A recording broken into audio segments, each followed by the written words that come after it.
Hey, what's going on, man? This is Will Z Titwell. You are now tuned in to the episode of SkyBox Conversations, man. Yes, sir. Where we talk all things NBA, especially about my favorite team in the league, the Los Angeles Lakers.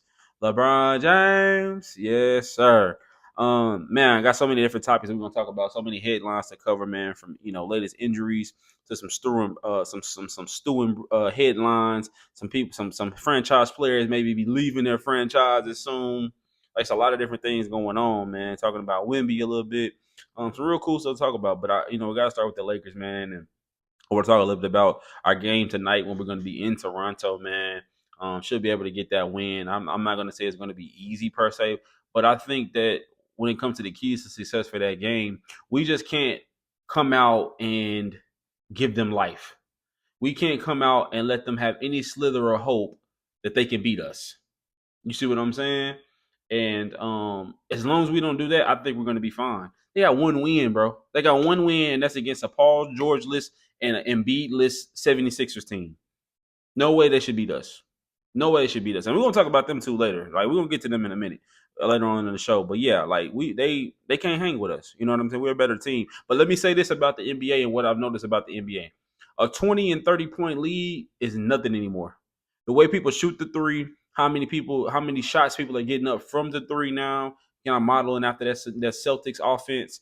The speed of the game now. 20 points is nothing. And 20 points is like 10 points now when they're talking about like making a comeback. And it's a hoopers hoops league. Like, the 10th man on the bench now, the 11th man on the bench now can come in the game and go for 30. And that's normal now. You know what I'm saying? Because it's about getting a bucket. It's about being able to put the ball in the hole, man, and getting enough stops. Getting enough stops to where you can come out with the dub. And I don't think anybody really cares about a LeBron James, Anthony Davis. Not saying that we don't care about how great they are, but saying like nobody fears them. How, like back in the day, you could kind of tell certain teams fear LeBron, right? Like certain teams like they want no smoke with New Orleans Pelicans, Anthony Davis giving you 50. Like, you know what I'm saying? But like now it's like, yeah, you gave me 50, but I can give you 52. Like, that's the kind of like energy of the league now. You know what I'm saying? And so it's a hoopers hoop league, bro. And then nobody worry about none of that. Like, you got to go out and beat somebody every night now. You got to fight for a win every night now. You know what I'm saying? Everybody winning now, right? And not necessarily saying that they're just a great team, but like any given, like you seeing it, like Brooklyn winning some games. You know what I'm saying? Like it's only two winless teams in the league right now, and that's the Detroit Pistons and the Utah Jazz. Everybody's winning at least a game now, right? Even the Spurs are winning a couple of games. Like, every night you got to go out and hoop now. Ain't no ifs, ands, and buts about it. And this is a team I feel like that when it comes to the Raptors, that the Lakers should definitely be able to handle pretty convincingly. But this is the thing, we can't give life to people like a RJ Barrett, a Scotty Barnes, and Emmanuel Quickly, a Grady Dick. You can't give those people life, because when you do, um, man, they get going. Them type of dudes that they streaky and they'll bust your ass and they'll have 50 and we end up losing. And it'll be sitting there like, what the fuck just happened? And we just don't need to let that happen. You know what I'm saying? Like, that's the only thing I'm worried about the Lakers is don't do no goofy shit like that. And our role players gotta show up, man. Our role players gotta show up, man. Somebody off the bench, please be productive today. Please, bro. Like, Dalton Connect, this is a great chance for like a Dalton Connect to come off the bench and have a really big game, because I don't think anybody off that bench can really match him. And I think he can really get off today.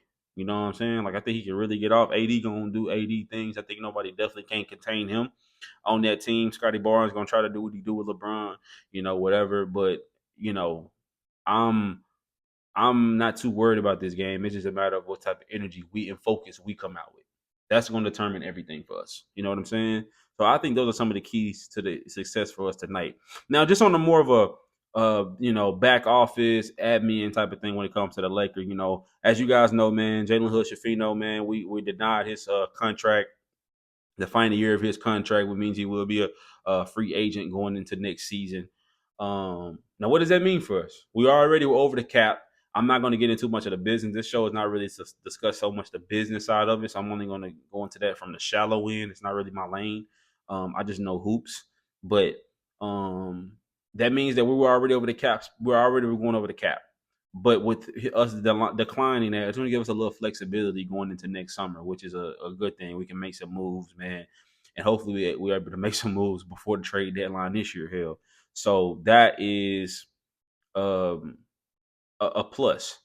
But you know what? It kind of screams to me when Pelinka and Jeannie Buss and those guys decided to decline this 4th year option on Jalen Hood Shafino. It kind of let us know that with that 17th pick, we fucked up. That's what it screams to me when I see them decide to do that. It's like we fucked up. We fucked up and didn't get Jaime Vasquez from in Miami. We fucked up and we passed on guys like man, who I can't even think off the top of my head, but there are so many picks that were better than Jalen Hood Shafino out there that we could have went and got. You know what I'm saying? That we could have developed, or they could have came in right away and made a big impact. But one of the big ones that really stick out to me is Jaime Jaquez. Like, I think what Pelinka is saying by declining it is like, yeah, we got that wrong for sure. We got that wrong. And I'm still not understanding what they saw in him to draft him. No disrespect to him. No disrespect to Jalen Hood Shafino. But, I mean, looking at the numbers, last year he played in 21 games. He averaged 1.6 points a game. What are we talking about? He was decent at Indiana. Don't get me wrong. He was decent over there with Mike Woodson, but nothing to the point where I would have been like, oh, and we always drafting guards. You know, we got Lonzo Ball when you could have got Jason Tatum. Like, we just do stuff that don't make sense. You know what I'm saying? So I just be questioning some of that. And let me ask you something real quick. Because of some of the decisions that we made in these recent years, should Rob Pelinka be on the hot seat when it comes to his GM job? I'm not here to try to get anybody fired. I'm not here to bash anybody, but I'm asking a question. Should Pelinka be on the hot seat when it comes to his job? Because he's made some questionable decisions, man. I mean, don't get me wrong. We won that 2020 bubble championship, true enough, but we traded away that whole team pretty much, right? Got rid of Caruso, you got rid of KCP, and I get it. You know, money makes things happen, right? Where you can't do certain things or you can't go over a certain number. I get all that, right? But should Pelinka job be on this hot seat? Should we start looking at him more closely and saying, like, what are you doing, buddy? Let me like just answer that for me. Is that something that we should start looking into a little bit more? Because he does some things that are really questionable to me. For real. And so yeah, that's you know, kind of entails everything when it comes to all things Lakers. So I want to kind of leave that right there where it is, and I want to move on to the next thing, where we're going to be kind of talking about some things that's going on around the league and some headlines and some questions that I really want to kind of get to. So, you know, we saw that last night. Wemby playing against Utah, man, had him a 5-by-5 game, meaning that he pretty much had 5 or more in every category: blocks, steals, points, rebounds, and an assist, right? Which is very impressive, man. And Wemby is very impressive, and you know. But to me, if we want to be honest, when it comes to Wemby, I don't think he's lived up to the hype that people put around him. They tried to compare him to saying he was the biggest number 1 pick since LeBron James, and I get it. He's a freak of nature. I'm not denying that. But has he really lived up to the hype of what we thought he was going to be? And maybe we just need to be patient. All right. I think that's part of the thing is being patient. But I think with Wemby, what my issue is that Wemby bails people out too much. He bails the defense out so much in the midst of a game that it makes it easy to defend him when I can look at it and tell that's not an easy thing to do at all. Now I get it. He's still skinny. And when it comes to being in that paint and banging with them big bodies, they moving them a little bit. But bro, you so fucking long and so fucking agile and so you got great footwork. You got a nice touch around the rim. You can basically put the motherfucker over in the top of the rim. He bails them out so much because he shoots so many threes.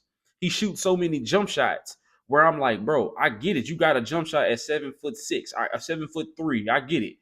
But you're bailing them out because when you're not hitting, it's kind of remind me like Karl Anthony Towns. When you're not hitting the three, what do you go to? Then you need to get your ass at the high post. You need to get on that block. You need to get in a pick and roll and crash to the glass with a CP3 that can get you the ball and throw that lob for you. Like, you making the game too hard for yourself when you could easily be dominating these dudes.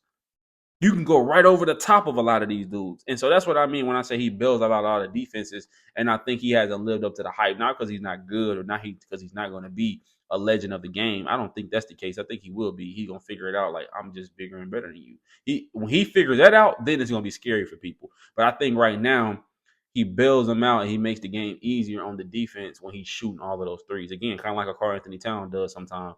They get lost out there with the three and want to show how they have range at their height. But it's like, I get that, bro, but he can't do shit with you in the paint. He can't do shit with you at the high post. He can't do shit with you at that 15-foot jump shot. Bust his ass. You know what I mean? And I think that's the frustrating thing about him.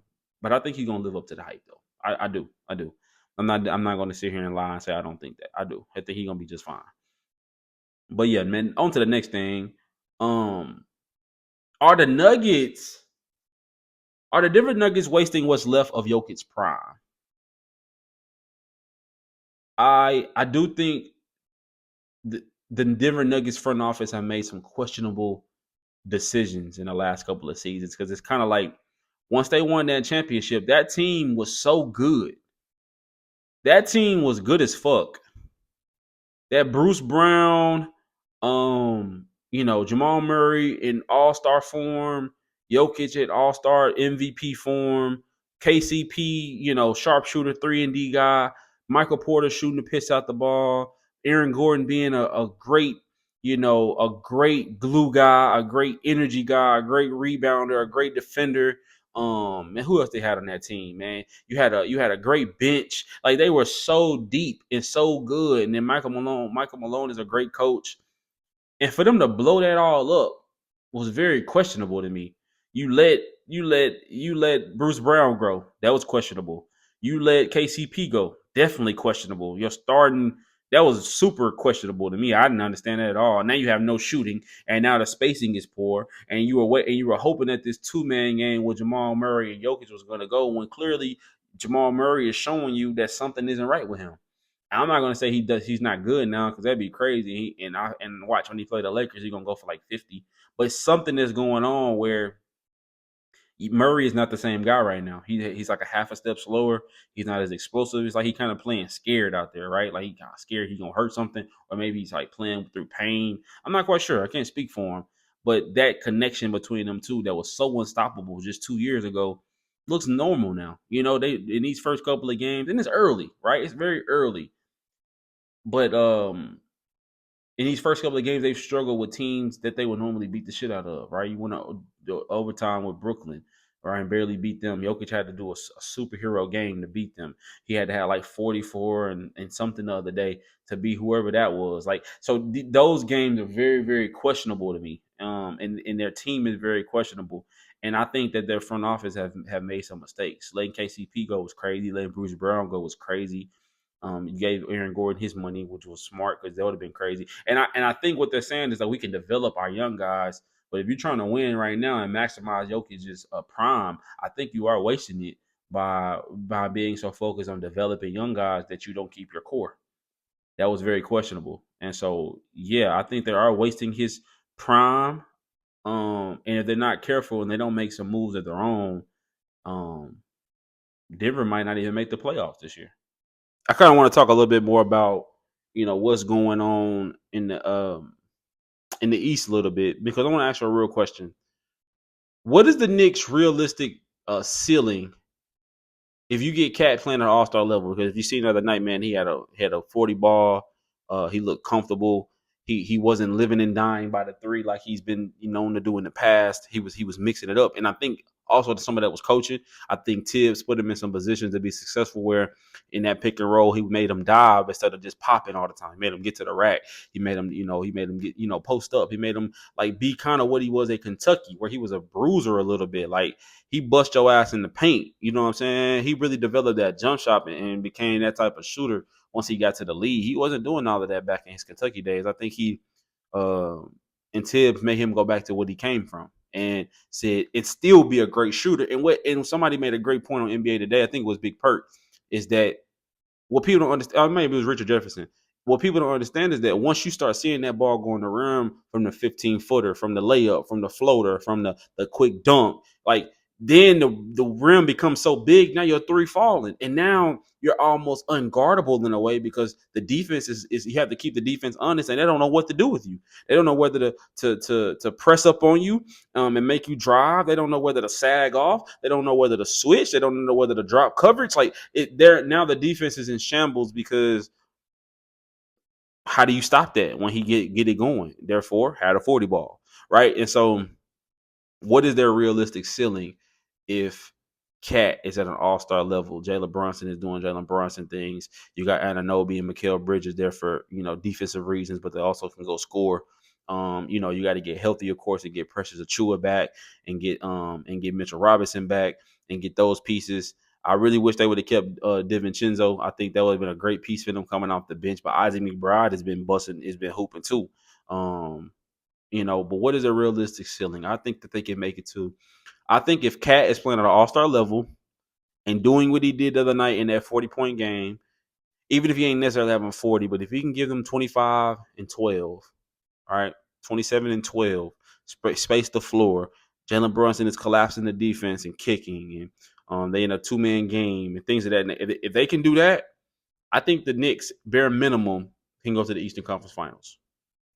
Bare minimum. And we're going to talk about who my finals predictions are. That's why I say the Eastern Conference Finals for them. But I do think they can go there for sure. For sure. If Cat is doing what Cat supposed to do. Now, switching gears for another team in the East. I saw something the other day that kind of had me like, because the Bucks suck.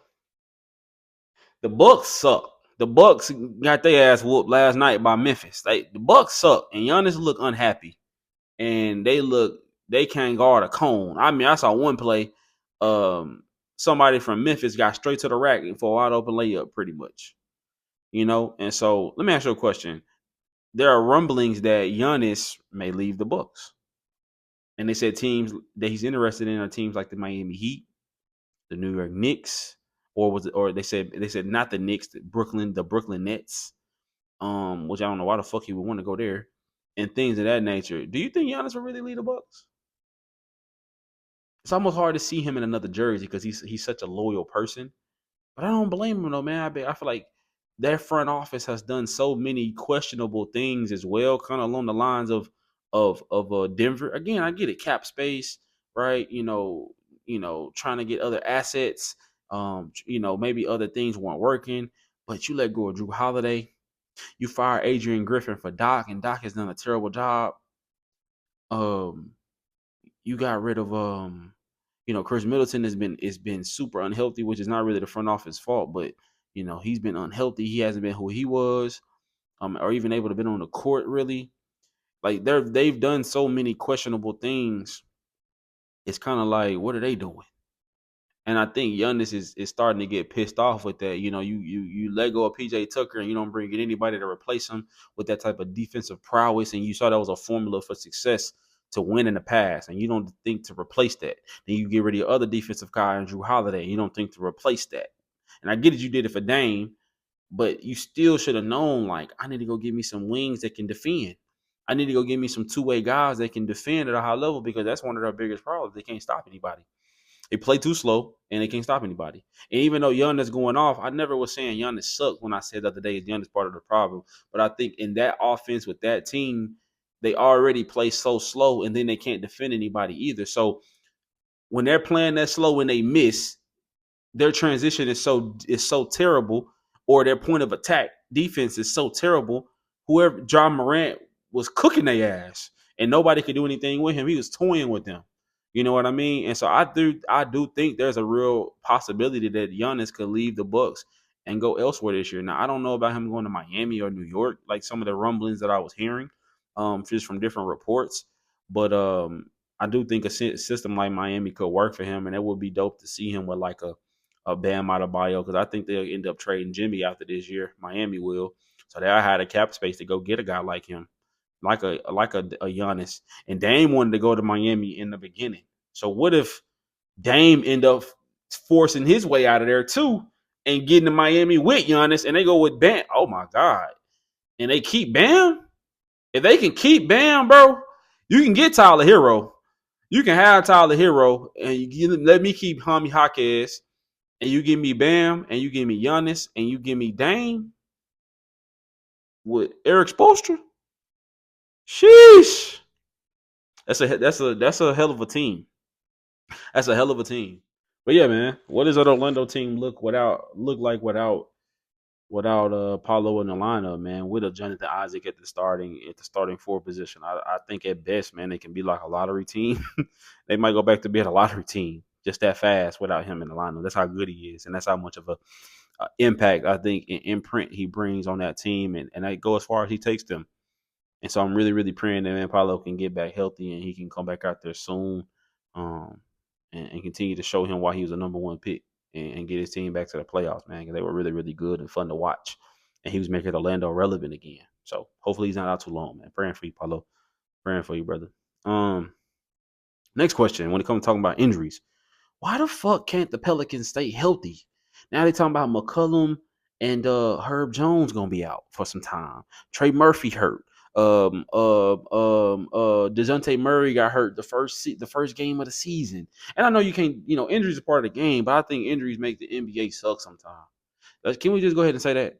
Injuries make the NBA suck sometimes because especially, I'm gonna tell you when the injuries really suck when it comes to the NBA.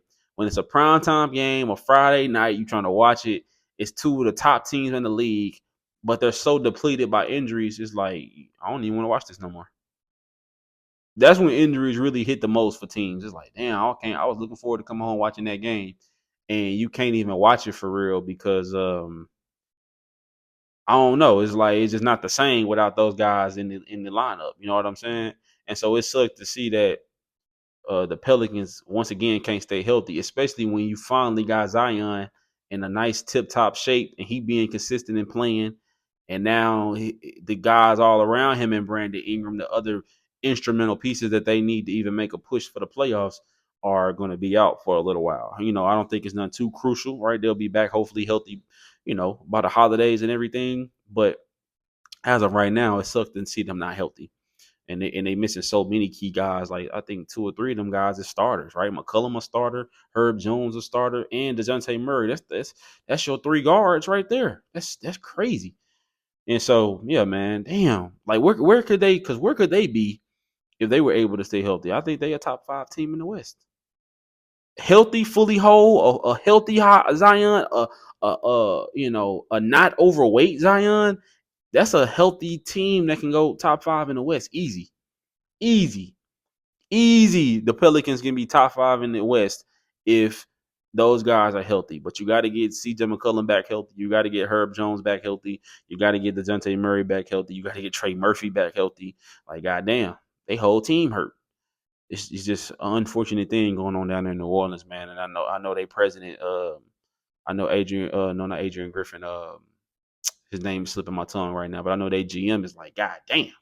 I can't catch a break. I get Zion back right now. I got to deal with these niggas. Like, it's just always something. And so I know that's the thing he, having to juggle, man. But praying for those Pelicans players, man, that they can get back healthy because we definitely want to see them whole because, again, that's what makes the NBA so interesting. The competition every single night and how spread out all the talent is, man. It's dope to see this year. Last thing on the agenda for the night, I'm thinking I'm going to cut it short here for the day. Paul George and Embiid, man, still not playing tonight in their game. How do they keep getting away with this? Besides Kawhi, Paul George and Embiid got to be two of the biggest finesses when it comes to like not playing. But granted, I wanted to say this quote real quick that Embiid said earlier. This is coming from Bleacher Report. He said, "Man, I've done way too much for this fucking city to be treated like this. Said I've broken my face twice. I came back early with the risk of losing my vision. Had broken fingers, and I still came back." When you hear it like that, you like, damn, you are sacrificing a lot because your health is the most important thing. In the game of basketball, it's dope to see you out there, big fella, and you're a great player, you're an MVP caliber player. We all know that, and it sucks that when you're not healthy, man. But I think his health is the most important thing. And same thing for PG too, especially when we know what he's been through and who the guy he was before his leg injury. He was crazy. So it's like I don't think they faking. when it comes to Embiid and Paul George being hurt, I think they're just taking precautions because they want them to be able to have longevity this year. But it's just like, damn, bro. Again, it just sucks when the best players are not on the court for their team. You know, whether it's the Pelicans, whether it's Orlando, like we talked about, or even with this Philly team. Like, you want to see people at their full strength, man, and get a great game and get a great contest. So, um, man, just praying for PG and praying for MB, man, that they can get healthy.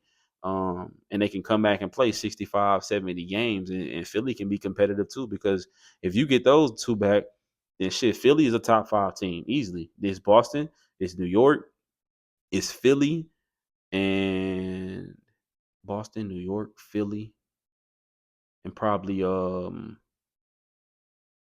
Maybe Indiana. You gonna put Indiana in there? Top 4? Who else in the East?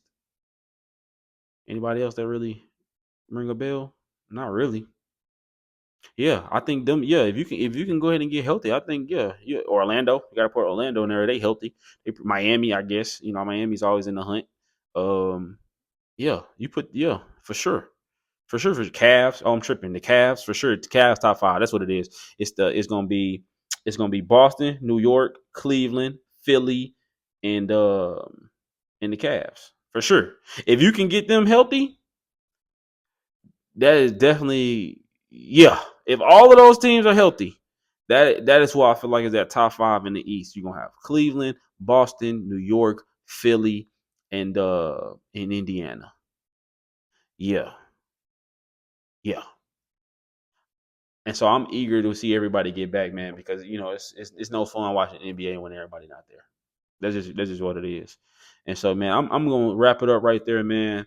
Talked about so much in such a short amount of time. I hope this episode was entertaining to you. I hope I dropped some gems. Hopefully, I said some things you agree with. If I said some things you didn't agree with, talk about it. Let me hear it from you. Man, be sure to like, subscribe to this video, man. Comment, man. Show some love. Tell your friends about this podcast. It's only gonna get better, and I love being able to just come on here and talk shit, man, and share my knowledge for the game and my passion for the game. Especially when it comes to LeBron James and the Los Angeles Lakers, but the NBA in general. So yeah, man, just be sure to keep tuning in, man, and showing love. I'm everything with y'all, and I'm nothing without y'all, man. So just keep showing love, man. Love y'all, man. Peace.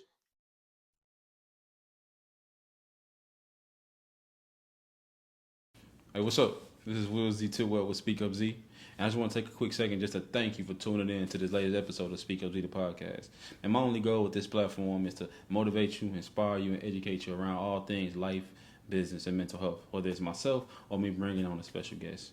So I just want to thank you guys for tuning in. We don't ask for any type of monetary gains or anything like that. The best thing you could do for us is just like and subscribe to the channel. Until next week, we'll see y'all later. Peace.